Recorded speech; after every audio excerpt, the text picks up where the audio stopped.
Assalamualaikum warahmatullahi wabarakatuh. Berjumpa lagi dengan saya Ira Anggraini. Saya dari SMA Negeri Trawas, Kabupaten Musirawas. Dalam pelajaran bahasa Inggris kali ini, kita akan membahas teks deskriptif. Kita akan membahas tentang bangunan bersejarah. Adapun tujuan pembelajaran kita kali ini, setelah mempelajari teks deskriptif menggunakan metode problem-based learning, diharapkan siswa mampu mengidentifikasi dan menentukan fungsi sosial, struktur teks, dan unsur kebahasaan teks deskriptif terkait tempat wisata atau bangunan bersejarah. Sebelum kita membahas teks deskriptif lebih lanjut, kita akan melihat beberapa gambar objek wisata atau bangunan bersejarah. Anak-anak diminta menyebutkan nama objek dan di mana objek tersebut berada. Oke, kita mulai dari gambar yang pertama. Kemudian kita lihat gambar yang kedua. Ya, gambar yang ketiga. Gambar yang keempat. And the last picture. Setelah menyaksikan beberapa gambar tadi, kita juga akan membaca contoh teks deskriptif bangunan bersejarah tentang Candi Borobudur. Yuk kita baca teksnya. Oke, kita sudah menyimak gambar objek wisata atau bangunan bersejarah. Kita juga sudah membaca teks deskriptif. Apakah anak-anak sudah bisa menemukan tujuan dari teks deskriptif, bagaimana strukturnya, dan apa saja unsur kebahasaannya? Untuk lebih memahami teks deskriptif, mari kita simak penjelasan materi berikut ini. The purpose of descriptive text is to describe a particular place, person, animal, or thing in specific.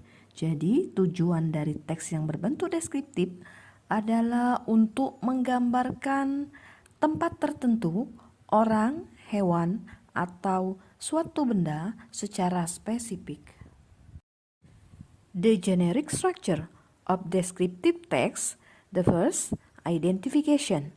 This part introduces where or who the subject being described is.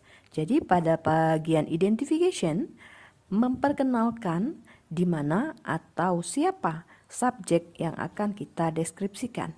The next, description. This part show the detailed description of the subject.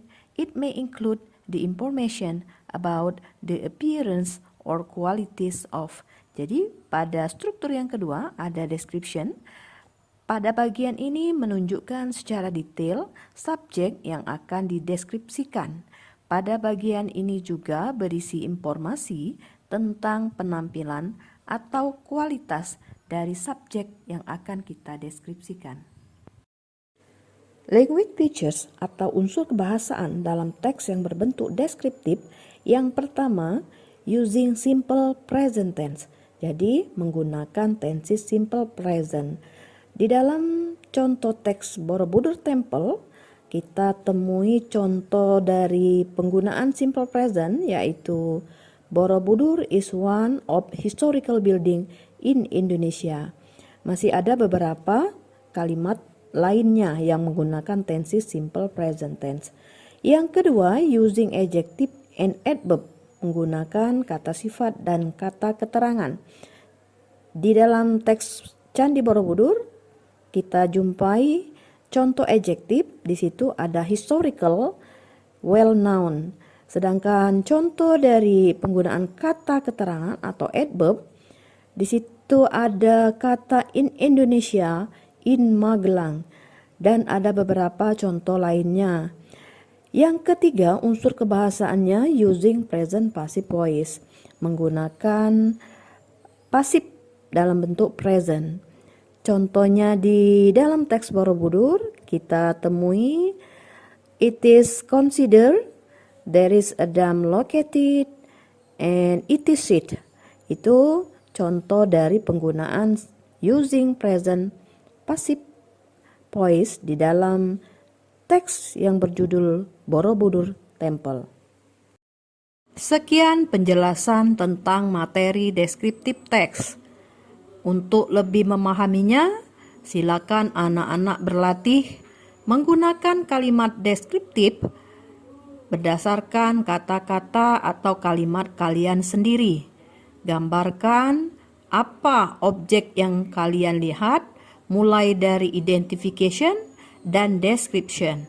Dan ikuti unsur kebahasaan yang sudah dipelajari tadi. Oke, berjumpa lagi di lain waktu. See you next time. Thanks for watching. Wassalamualaikum warahmatullahi wabarakatuh.